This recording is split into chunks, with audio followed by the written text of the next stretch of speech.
Woodcraft's patented design makes removing the frame slider easy in the event of damage from a crash. These sliders are solid and almost 50% more durable than standard hollow sliders. Extra care is taken to ensure that all Woodcraft frame sliders protrude from the bike just far enough to protect the frame, but not so far that they snap off in the case of a fall. This attention to detail ensures optimum protection and reliability. For more on these frame sliders, we go to Woodcraft's president, Eric Wood. We looked at the frame slider and said, it has to do this job, but we've got to do it better somehow. There's got to be a reason to do it better.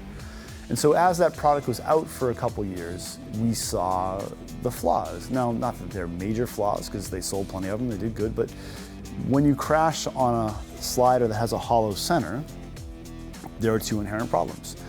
One, you don't have the full circumference to slide on, right? So the hole, because the middle is hollow, so it wears faster.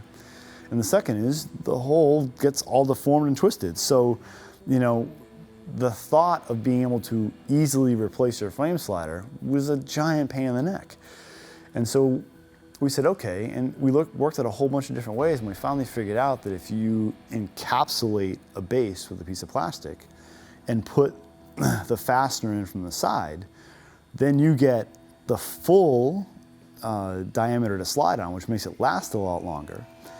And when it comes time to change it, well, then you can just pop the bolt out and it's good to go, or whatever we decide for a fastening. And we had that patented, and it's like, well, okay, this makes sense. And in the end, you look at it, it's like, well, this is really obvious, but it wasn't, because no one had done it, and it turned out to work really well. And it's been a foundation for our protector line for a long time. And then from there, it's evolving the pucks to different shapes and different lengths, and designing the frame slider intelligently, but it's all focused on that basic idea of how we do the product.